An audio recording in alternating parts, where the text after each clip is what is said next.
69 ans sur cette terre et personne ne m'avait jamais fait me sentir aussi insignifiant que mon propre fils lors d'un vendredi soir à Paris. Pas mon premier patron qui m'avait dit que je ne serais jamais rien. Pas la banque qui avait rejeté ma première demande de prêt 3 fois de suite. Pas même mon ex-femme Sandrine qui m'avait quitté pour son coach de spinning et qui avait eu l'audace de garder le chien. Pas le cardiologue qui m'avait annoncé à 52 ans que mon cœur avait besoin de ralentir. Pas l'associé qui avait volé ma liste de clients en 1987 et m'avait serré la main sur le pas de la porte en s'en allant. Personne. Pas une seule fois. Pas en 69 ans. Jusqu'à Julien. Le gala était son idée. Naturellement, Julien Lefebvre, mon fils, mon sang, ma plus grande fierté et ma déception la plus déconcertante, avait organisé une collecte de fonds caritative au Palace. L'un de ces lieux incroyablement élégants de l'avenue Montaigne où les lustres coûtent plus cher que les voitures de la plupart des gens et où le personnel vous regarde comme s'ils étaient diplômés d'une meilleure université que vous. 600 € l'assiette, 200 invités, smoking exigé, la totale. Il m'avait appelé 3 semaines plus tôt, la voix dégoulinante de cette marque particulière d'enthousiasme qu'il réservait aux choses qui lui profitaient directement. Papa, tu dois venir. Ça va être incroyable. J'ai besoin de ma famille là-bas. J'aurais dû savoir à ce moment-là. Julien n'avait pas besoin de gens. Julien avait besoin d'un public, mais c'était mon fils. Alors, j'ai repassé mon beau costume. Le bleu marine dont Sandrine disait toujours qu'il me donnait un air distingué. J'ai ciré mes chaussures. J'ai pris le métro depuis mon appartement à Montreuil parce que je refuse toujours de payer les prix des parkings parisiens par principe et je suis entré au Palace à 19h15 un vendredi soir, me sentant, sinon exactement fier, du moins présent. La salle était époustouflante. Je dois accorder cela à Julien. Du cristal partout. Un éclairage doré tamisé, un quatuor à cordes dans un coin jouant quelque chose de Debussy. 200 des citoyens les plus satisfaits d'eux-mêmes de Paris sirotant du champagne et se racontant à quel point ils étaient généreux d'être venus. J'ai trouvé ma place, table 14, dont j'ai réalisé plus tard qu'elle était la table la plus éloignée de la scène, et je me suis présenté aux gens autour de moi, un couple de Neuilly, un promoteur immobilier de Boulogne. Une femme nommée Patricia qui ne cessait de consulter son téléphone en soupirant bruyamment. Des gens normaux, mon genre de personne. Julien m'a trouvé pendant l'apéritif, m'a serré la main comme si j'étais un collègue, et a dit « Papa, tu as fière allure. Ravi que tu aies pu venir », avant que quelqu'un de plus important n'apparaisse derrière mon épaule et ne l'entraîne au milieu de sa phrase. J'ai élevé cet homme, ai-je pensé. J'ai préparé ses goûters. Je l'ai conduit à l'école sous la pluie. Je me suis porté caution pour son premier appartement. Je suis resté assis seul dans les salles d'attente des hôpitaux à 2 h du matin quand il avait 7 ans et une fièvre qui m'effrayait plus que tout ce que j'avais connu avant ou depuis. Et il m'a serré la main. J'ai bu un verre de vin. Puis un autre. J'ai mangé le pain parce qu'à 69 ans, j'ai gagné le droit de manger le pain sans m'excuser. J'ai écouté 3 orateurs parler des programmes d'entrepreneuriat pour les jeunes dans les banlieues défavorisées, ce qui était sincèrement émouvant et m'a fait oublier brièvement que j'étais assis à la table 14 comme un figurant dans l'histoire de mon propre fils. Puis Julien est monté sur scène. Il était incroyable là-haut. Je ne vais pas mentir. Grand, élégant dans son smoking, avec ce genre de confiance aisée qui remplit une pièce sans demander la permission. Il tient ça de moi, en fait, bien que je soupçonne qu'il ait cessé de le croire il y a longtemps. La foule l'a aimé immédiatement. Il a fait 2 blagues, les 2 ont fait mouche. Il a parlé de la fondation avec une réelle passion, et j'ai senti quelque chose se desserrer dans ma poitrine. Peut-être que j'avais tort. Peut-être que c'est le Julien que j'ai élevé. Peut-être. Et maintenant, a dit Julien, souriant à la foule comme s'il allait révéler quelque chose de délicieux. Nous allons faire quelque chose d'un peu différent ce soir. La salle s'est penchée en avant. Combien d'entre vous ont un père? Rire, main levée. Combien d'entre vous ont un père ennuyeux? Encore plus de rire, plus de mains. J'ai souri poliment à personne en particulier. Eh bien, a dit Julien, se détendant légèrement, s'animant pour sa performance comme il le faisait toujours quand un public lui tendait une perche. J'ai apporté le mien ce soir. Il a pointé directement vers moi.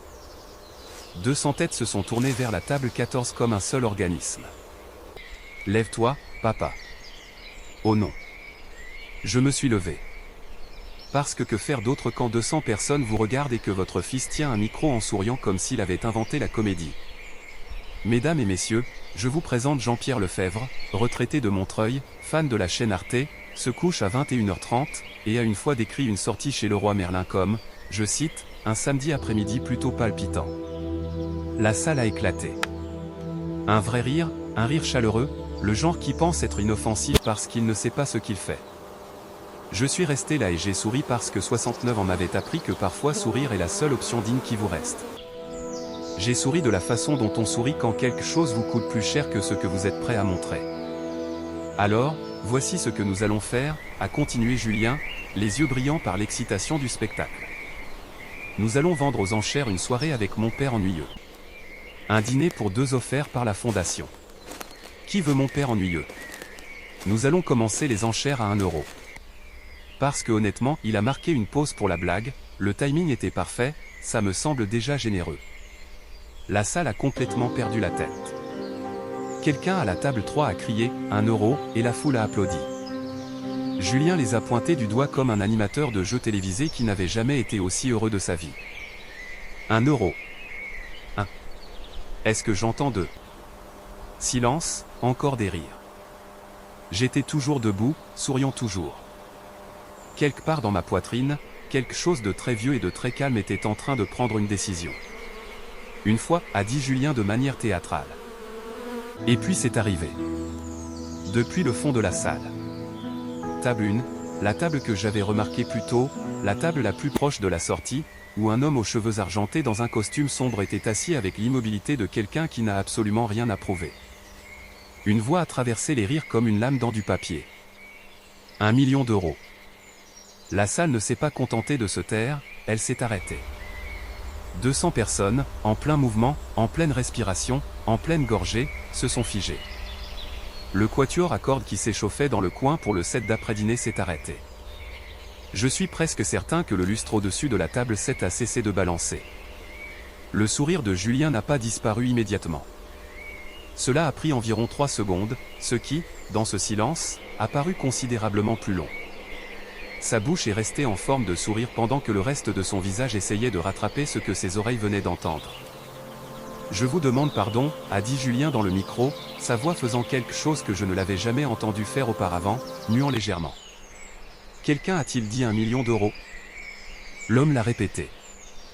Même volume, même ton, sans hâte, définitif, la voix d'un homme qui n'a pas l'habitude de se répéter et qui ne le faisait que par courtoisie. Il était déjà debout, cheveux argentés, costume sombre, pas de cravate, la fin de la soixantaine, peut-être le début de la soixantaine 10, le genre d'homme qui occupe exactement l'espace qu'il occupe, et pas 1 centimètre de plus, ce qui, paradoxalement, fait que chaque œil dans la pièce le trouve immédiatement. Je ne savais pas encore qui il était. Je tiens à ce que ce soit clair. Moi, Jean-Pierre Lefebvre, 69 ans, debout à la table 14 dans un costume bleu marine avec ma dignité ne tenant qu'à un fil, je n'avais absolument aucune idée de qui était cet homme ni pourquoi il venait d'offrir 1 million d'euros pour un dîner avec moi. Mais je l'ai regardé et il m'a regardé et quelque chose est passé entre nous que je ne pouvais pas nommer alors et que je trouve toujours difficile à décrire maintenant. Une sorte de reconnaissance entre 2 hommes qui ont passé leur vie à être sous-estimés et qui ont appris à être très, très patients à ce sujet. Julien s'est repris. De justesse. Nous avons 1 million d'euros, a-t-il dit dans le micro. Sa voix avait totalement perdu sa qualité d'animateur de jeu. Adjugé à monsieur à la table 1. Je me suis assis. Patricia de la table 14 avait cessé de soupirer et me fixait avec une expression que je ne peux décrire que comme une réévaluation profonde. Le promoteur immobilier de Boulogne me regardait comme s'il aurait aimé s'être présenté plus longuement pendant l'apéritif. Le couple de Neuilly se penchait l'un vers l'autre, chuchotant. J'ai pris mon vin, j'ai bu une longue gorgée. 69 ans, ai-je pensé. Pas une seule fois. Mais maintenant, j'étais curieux. J'étais très, très curieux.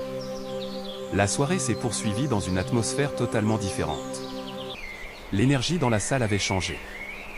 La chaleur confortable et satisfaite d'elle-même avait été remplacée par quelque chose de plus électrique, de plus incertain.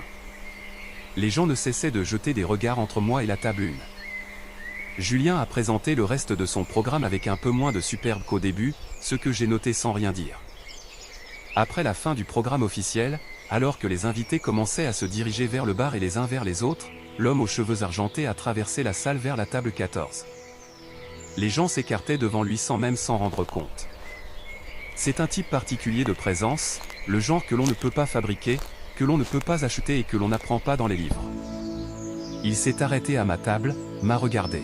« Jean-Pierre Lefebvre, dit-il, ce n'était pas une question. »« C'est exact, répondis-je. » Il a tendu la main.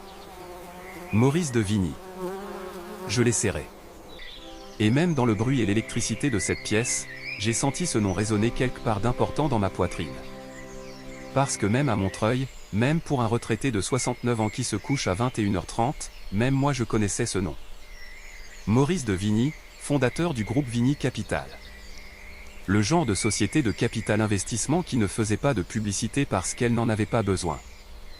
Des couvertures de magazines économiques déclinées, des interviews refusées. Le genre de richesse si établie qu'elle en avait cessé d'être intéressante pour ceux qui la possédaient. Monsieur de Vigny, je crois que nous avons un dîner à planifier, dit-il. Apparemment, oui, répondis-je. Il a presque souri. Je demanderai à mon assistante de vous appeler demain. Il m'a tendu une carte, couleur crème, minimaliste, juste son nom et un numéro, et s'est éloigné à travers la foule, qui continuait de s'écarter pour lui sans s'en rendre compte. J'ai regardé la carte, puis j'ai regardé à travers la pièce Julien, qui m'observait depuis le côté de la scène avec une expression que je n'avais jamais vue sur le visage de mon fils auparavant. C'était l'expression d'un homme qui vient de réaliser qu'il a peut-être fondamentalement mal interprété une situation. Bien, pensais-je. Reste avec ça. J'ai repris le métro pour rentrer à Montreuil, je me suis assis dans ma cuisine, je me suis fait un café, j'ai tourné la carte entre mes mains et j'ai pensé, qu'est-ce que Maurice de Vigny veut exactement à un vieil homme ennuyeux de Montreuil ? Je ne le savais pas encore, mais j'avais le sentiment que j'allais bientôt le découvrir. L'assistante de Maurice de Vigny a appelé à 8h15 le lendemain matin. Son nom était Laurence. Elle avait l'énergie calme et efficace de quelqu'un qui avait passé des années à être la première ligne de défense entre le monde et un homme très important. Et elle était extraordinairement douée pour son travail. Nous avons prévu un petit déjeuner pour le lundi suivant, dans un endroit du 8e arrondissement. Pas d'enseigne à l'extérieur, un menu sans prix. J'ai remis le costume bleu marine. Maurice était déjà assis quand je suis arrivé.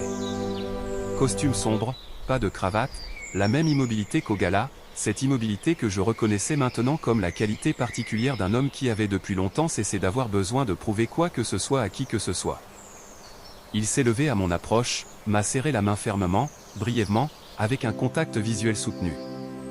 Jean-Pierre. Maurice. Nous nous sommes assis. Le café est apparu sans que l'un de nous n'ait à demander. J'ai décidé immédiatement que j'aimais cet endroit. Je vais être direct, a dit Maurice, enveloppant ses mains autour de sa tasse. Je n'aime pas perdre mon temps, ni celui des autres. Moi non plus, dis-je. Bien. Il m'a étudié un instant avec l'attention focalisée d'un homme habitué à évaluer les choses rapidement et avec précision. Alors je vais commencer par un nom, Michel Legrand. J'ai posé mon café. Je n'avais pas entendu ce nom prononcé à voix haute depuis 11 ans. Michel Legrand, mon plus vieil ami, mon camarade de chambre à la Sorbonne en 1974 quand nous étions tous les deux fauchés, ambitieux et absolument certains que le monde nous devait quelque chose, ce qui n'était pas le cas. Mais nous étions jeunes et avions droit à l'illusion. Il s'était assis en face de moi dans un bistrot de la rue des Écoles il y a 31 ans, avec une serviette en papier couverte de chiffres et l'expression particulière d'un homme qui n'a plus d'options, mais qui n'a pas perdu la foi. Jean-Pierre, j'ai besoin de 50 000 € et de 6 mois. C'est tout ce dont j'ai besoin. J'ai été partout. Personne ne veut y toucher. Mais je sais que ça marche. Je le sais comme je connais mon propre nom. J'avais regardé la serviette. J'avais regardé Michel. Et j'avais pensé, cet homme ne m'a jamais menti en 30 ans d'amitié. Pas une seule fois. Je les lui ai donné discrètement. Pas de contrat, pas d'accord de capital, pas d'avocat, juste une poignée de main et un virement de 50 000 € d'un compte dont Sandrine ne connaissait pas l'existence parce que Sandrine aurait dit que j'avais perdu la tête et elle n'aurait pas eu tout à fait tort. Et je ne voulais pas avoir cette dispute parce que je savais déjà ce que j'allais faire. 6 mois plus tard, l'entreprise de logistique de Michel Legrand décrochait son premier contrat majeur, un fabricant de taille moyenne en banlieue parisienne qui avait besoin d'une solution de chaîne d'approvisionnement que personne d'autre n'avait pensé à construire comme Michel l'avait fait. 2 ans après cela, son deuxième contrat, puis un troisième, puis un quatrième qui était si important qu'il a obligé Michel à embaucher 47 personnes en 3 mois. Au moment où Michel a vendu sa firme il y a 15 ans, une transaction qui a fait la une de la section affaires des Échos et généré un chiffre que je trouve toujours difficile à prononcer à voix haute, il pesait 380 millions d'euros. Je vivais à Montreuil, retraité, regardant Arte. Nous avions un accord, Michel et moi, établi bien avant que le succès n'arrive. Il avait proposé de me rembourser 100 fois au fil des ans. J'avais refusé à chaque fois, pas par entêtement. Enfin, pas entièrement par entêtement, mais parce que ce que je lui avais donné n'était pas un prêt. C'était un pari sur un ami. Et je n'avais jamais eu besoin que le monde sache que j'avais fait ce pari ou que je l'avais gagné. Michel m'a parlé de vous il y a 6 ans, a dit Maurice. Nous mettions en place la structure des premiers investisseurs pour ce qui est devenu le fonds Vigny pour les infrastructures propres. Michel était notre deuxième investisseur majeur. Il en a fait une condition, pas une demande, une condition, qu'avant de finaliser quoi que ce soit, nous localisions un homme nommé Jean-Pierre Lefebvre à Montreuil et que nous lui fassions une offre. Je n'ai rien dit. Il m'a dit, a continué Maurice, qu'il y avait un homme qui avait financé toute son opération sur rien d'autre que l'instinct et l'amitié et 50 000 euros. Il m'a dit que cet homme n'avait jamais rien demandé en retour, ni reconnaissance, ni remboursement, pas même une mention. Maurice marqua une pause. Il m'a dit que vous étiez l'homme le plus discrètement puissant qu'il ait jamais rencontré. Michel a toujours trop parlé, dis-je. Maurice sourit, le premier sourire que je voyais chez lui. Cela lui allait bien. Sans hâte, authentique, comme tout le reste chez lui.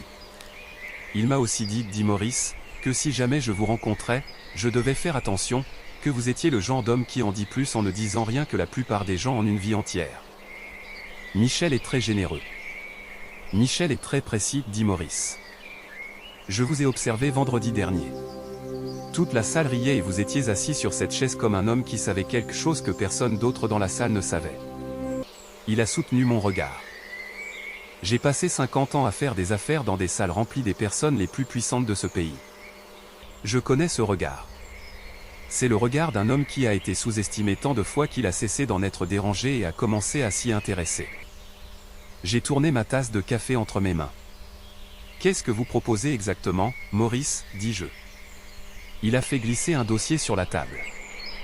15% de part dans le fonds Vigny Infrastructures Propres. Aucun capital requis de votre part. Votre contribution a eu lieu il y a 31 ans. L'investissement de Michel, qui a constitué une part importante de notre levée de fonds initiale, remonte directement à ce virement de 50 000 euros que vous lui avez envoyé en 1993. Sans cela, rien de ce qui a suivi ne se produit. Le fonds le reconnaît. Il a incliné la tête vers le dossier. Les chiffres sont là-dedans.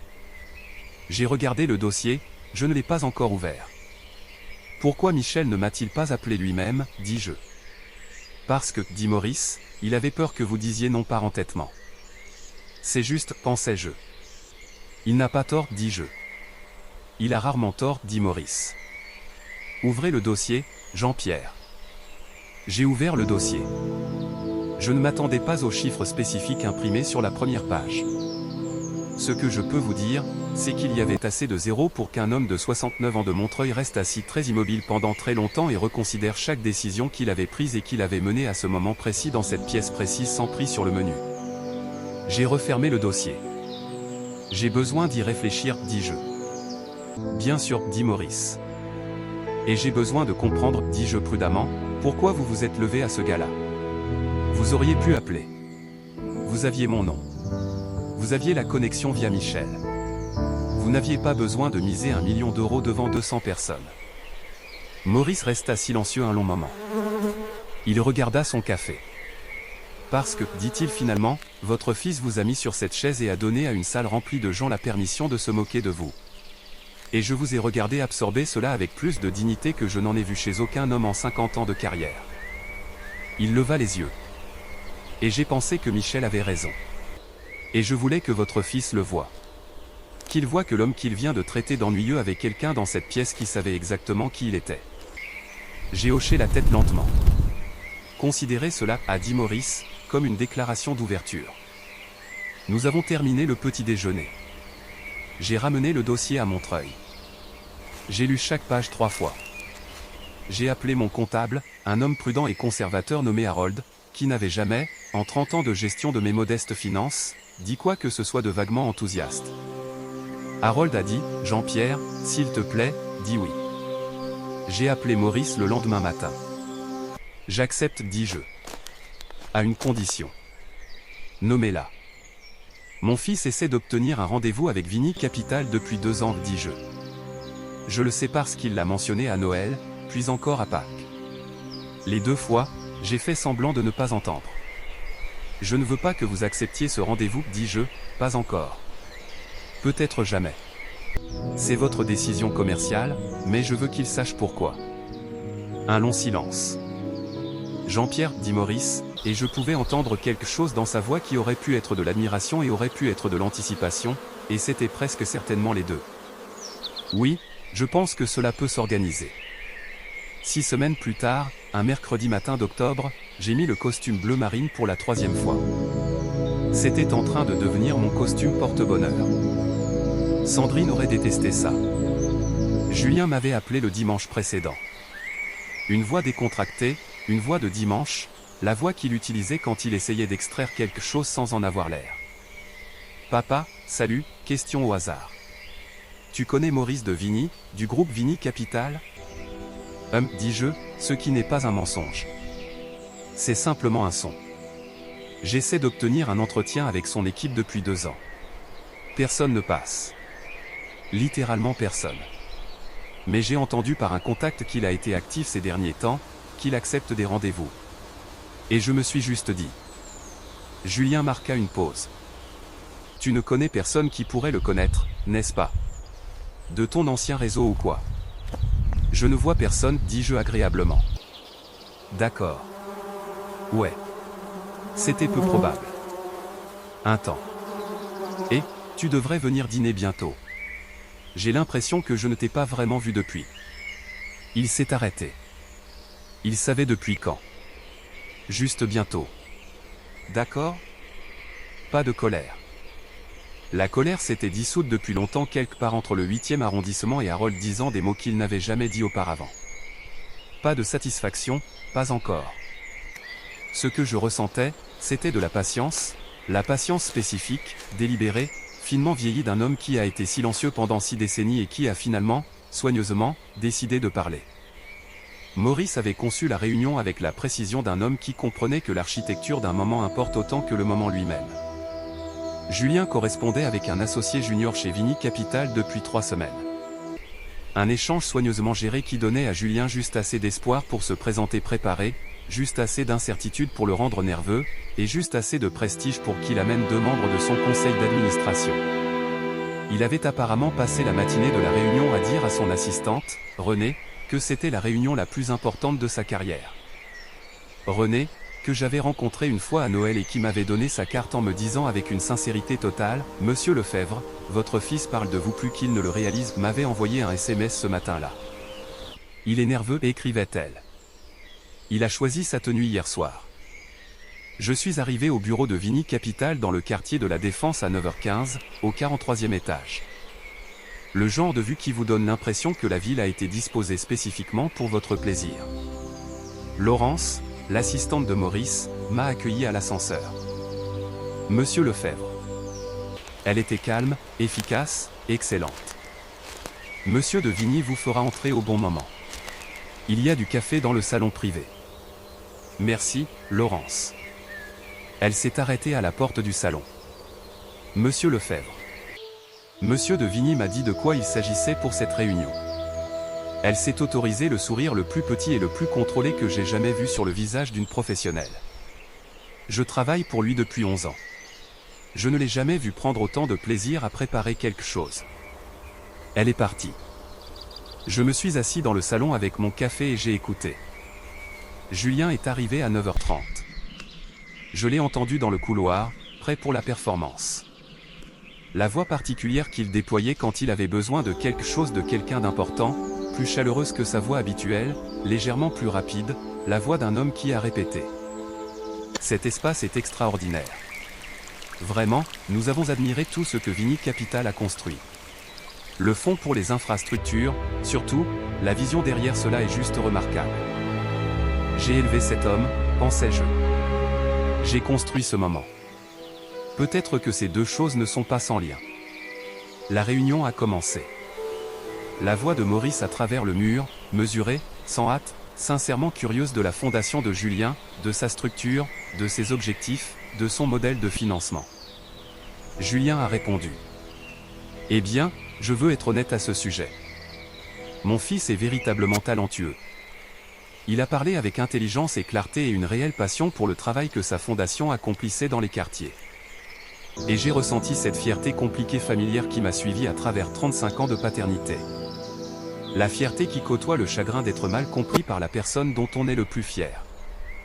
22 minutes après le début de la réunion, Maurice a dit, avant d'aller plus loin, il y a quelqu'un que j'aimerais faire entrer. Il a été impliqué dans notre fonds dès le début, et je pense que son point de vue serait précieux ici. Un silence. Bien sûr, dit Julien. J'ai entendu l'hésitation dans sa voix, le léger recalibrage. Qui d'autre vient? Laurence a ouvert la porte du salon, m'a fait un signe de tête. Je me suis levé, j'ai ajusté ma veste, j'ai pris ma mallette, la vieille mallette en cuir que Sandrine détestait, celle que je porte depuis 22 ans parce qu'elle a été partout avec moi, et je ne vois aucune raison d'en changer. Je suis entré dans la salle de conférence. Ce qui est arrivé au visage de Julien Lefebvre dans les 4 secondes qui ont suivi est quelque chose que je porterai avec moi pour le reste de ma vie, et j'ai l'intention de vivre considérablement plus longtemps juste pour continuer à le porter. D'abord la reconnaissance, c'est mon père. Puis la confusion, pourquoi mon père est-il ici? Puis le début du recalibrage, l'arithmétique mentale commençant, l'addition de choses qui ne semblaient pas liées auparavant, Maurice de Vigny connaît mon père. Et enfin la 4e expression, celle sous toutes les autres, celle qu'un interprète essaie de réprimer et n'y parvient pas tout à fait. La compréhension naissante, qui fait tomber l'estomac et déplace les fondations, que quelque chose se passait dont il n'était pas au courant. Que le sol sur lequel il se tenait n'était pas celui qu'il pensait. Papa, dit Julien. Sa voix est sortie à environ la moitié du volume qu'il prévoyait. Julien, dis-je, comme je le disais chaque dimanche depuis 35 ans, agréablement. Sans drame, je me suis assis en face de mon fils. Maurice était assis en bout de table, puis la porte s'est ouverte une fois de plus et Michel Legrand est entré. Mon plus vieil ami, mon camarade de chambre, l'homme que je n'avais pas vu depuis 11 ans qui était arrivé de Lyon la veille au soir et qui m'avait serré dans ses bras dans le couloir pendant un long moment silencieux qui disait tout ce qui devait être dit entre deux vieux amis qui s'étaient regardés devenir ce qu'ils allaient être. Michel s'est assis à la droite de Maurice et a regardé Julien avec le regard calme et évaluateur d'un homme valant 380 millions d'euros, qui se souvenait de ne rien valoir. Julien regarda Michel.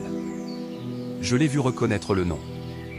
Je l'ai vu comprendre que l'homme qui avait construit l'une des entreprises de logistique les plus prospères de France au cours des 30 dernières années était assis en face de lui. Je l'ai vu commencer lentement, péniblement, comme un homme lisant une carte à l'envers et la remettant à l'endroit pour comprendre la forme de ce qu'il regardait. Julien, dit Maurice, croisant ses mains sur la table avec l'autorité tranquille d'un homme qui avait dirigé 10 000 réunions et savait exactement comment celle-ci allait se dérouler. Je veux être transparent avec vous parce que je crois que la transparence est importante et parce que je pense que vous méritez de comprendre l'image complète de ce qu'est cette réunion. Julien hocha la tête. La performance avait totalement quitté son visage. Ce qui restait, c'était juste mon fils, 35 ans, paraissant soudain plus jeune. Votre père et moi sommes associés, dit Maurice.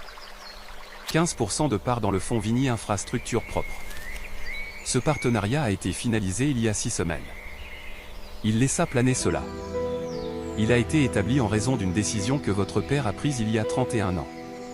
Une décision que je ne détaillerai pas à moins qu'il ne choisisse de le faire. Cette décision est fondamentale pour tout ce sur quoi ce fonds est bâti. Ce n'est pas un mot que j'utilise à la légère ou par générosité. C'est le mot exact. Silence. Julien se tourna vers moi. Papa. Laisse-le finir, dis-je doucement mais assez fermement. Je veux aussi que vous sachiez, continua Maurice, que le travail de votre fondation est authentique et que votre proposition est solide. Votre équipe a fait un travail sérieux et, dans d'autres circonstances, ce serait une conversation différente. Une pause. La pause spécifique d'un homme qui a choisi ses prochains mots avec grand soin. Mais j'ai été conscient de vos démarches auprès de Vini Capital depuis 2 ans, et j'ai pris la décision de ne pas accepter ce rendez-vous. Je veux que vous compreniez pourquoi, parce que je pense que vous avez mérité cette explication.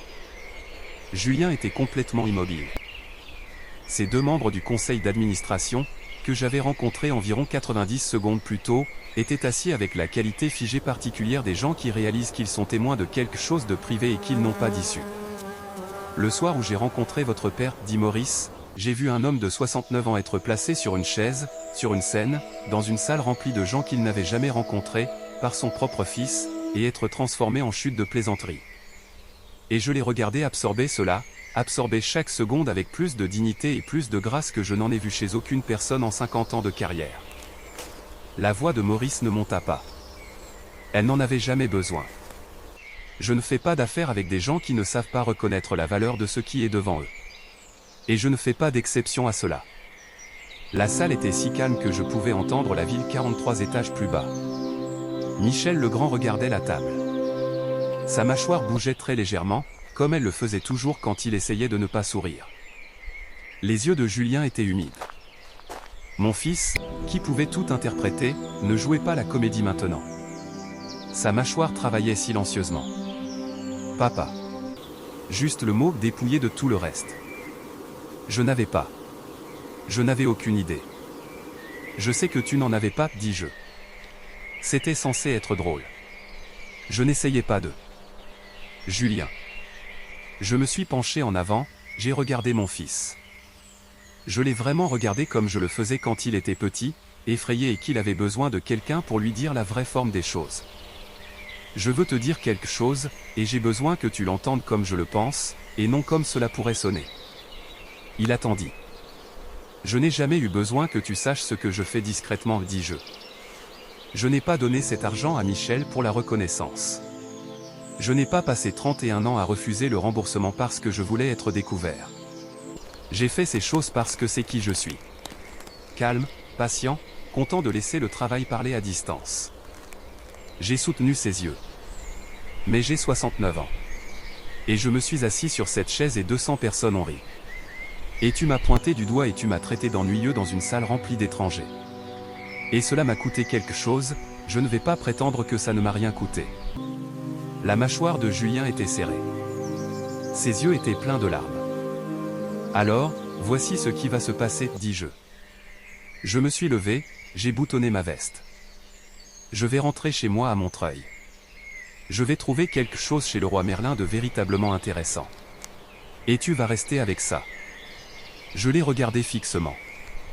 Pas comme une punition, mais comme une information sur qui est ton père, sur ce à quoi ressemble le calme quand il a été attentif tout au long. J'ai ramassé ma mallette. Ta fondation fait du bon travail, Julien. Du vrai travail. Continue. Mais tu devras trouver tes propres investisseurs. Ce n'est pas de la cruauté. C'est juste la chose correcte. J'ai tendu la main à travers la table et j'ai posé ma main sur l'épaule de mon fils brièvement, fermement, comme le font les pères quand ils aiment quelqu'un et qu'ils sont aussi furieux contre eux et qu'ils n'ont pas de mots pour les deux à la fois. Puis j'ai serré la main de Maurice et j'ai serré Michel Legrand dans mes bras comme il se doit, comme on serre un homme que l'on connaît depuis 50 ans devant quiconque regarde. Parce qu'à 69 ans, je serre mes amis dans mes bras et je ne m'en excuse pas. 50 ans, a dit Michel doucement contre mon épaule. 50 ans, dis-je. J'ai lâché prise, j'ai pris ma mallette, j'ai marché vers la porte. Jean-Pierre, a dit Maurice. Je me suis retourné. Il me regardait avec une expression que je reconnaissais parce que je l'avais vu une fois auparavant à la table 1, un vendredi soir au Palace, quand il s'était détourné de mon fils et m'avait regardé à travers une salle remplie de gens qui riaient. Un respect tranquille, le genre qui n'a pas besoin de s'annoncer. Dîner vendredi, dit-il. Seulement s'il n'y a pas de prix sur le menu, dis-je. Le coin de sa bouche a bougé. Évidemment. Je suis sorti. J'ai pris l'ascenseur, Je suis descendu de 43 étages, j'ai traversé le hall, j'ai poussé la porte pour sortir dans la rue. Paris m'a reçu comme elle le fait toujours, bruyamment, indifféremment, magnifiquement, complètement indifférente aux événements sismiques privés de toute vie humaine individuelle. Je suis resté sur le trottoir un moment et j'ai laissé cela m'envahir. Le bruit, l'air d'octobre, froid et vif comme seul l'air d'octobre à Paris peut l'être, les taxis, les gens se déplaçant dans toutes les directions avec l'urgence focalisée d'une ville qui n'a jamais envisagé de ralentir. Dans la poche intérieure de ma veste se trouvait un document que mon comptable avait décrit de manière conservatrice comme le genre de choses qui changent la forme d'une vie. Une participation de 15% dans un fonds d'infrastructure d'énergie propre que Maurice de Vigny avait passé 4 ans à construire discrètement et méthodiquement en quelque chose qui, au cours de la prochaine décennie, remodèlerait toute une industrie. Mon nom dessus. Jean-Pierre Lefebvre, Montreuil. Retraité. Ennuyeux. Julien s'en remettrait. Je connais mon fils. Il est têtu et talentueux. Et sous la performance, sous le gala et le micro et la vente aux enchères et le doigt pointé, il est le garçon que j'ai élevé, le garçon que j'ai conduit à l'école sous la pluie. Le garçon à côté duquel je me suis assis dans les salles d'attente à 2 heures du matin avec une fièvre qui m'a fait plus peur que je ne l'ai admis à quiconque. Il resterait avec ce qui s'était passé dans cette pièce. Il le retournerait dans tous les sens. Il finirait par comprendre, pas tout de suite, mais finalement, de la manière dont cela devait être compris. Et quand il serait prêt, je serais à Montreuil, là où j'ai toujours été. J'ai marché vers le métro, je suis rentré chez moi à Montreuil, je me suis fait un café, je me suis assis dans ma cuisine, et pour la première fois depuis un vendredi soir avenue Montaigne, quand mon propre fils a brandi un micro et m'a offert à une salle remplie d'étrangers pour 1 euro. Jean-Pierre Lefebvre se sentait exactement, complètement et sans excuse, lui-même. Pas ennuyeux. Il n'a jamais été ennuyeux. Il était juste calme. Et le truc avec les hommes calmes, la chose que Julien Lefebvre commençait seulement à comprendre, 43 étages plus haut dans une salle de conférence avec les yeux de Michel Legrand sur la table et les mots de Maurice de Vigny encore dans l'air. C'est que le calme n'est pas synonyme d'absence. Les hommes calmes voient tout. Les hommes calmes se souviennent de tout.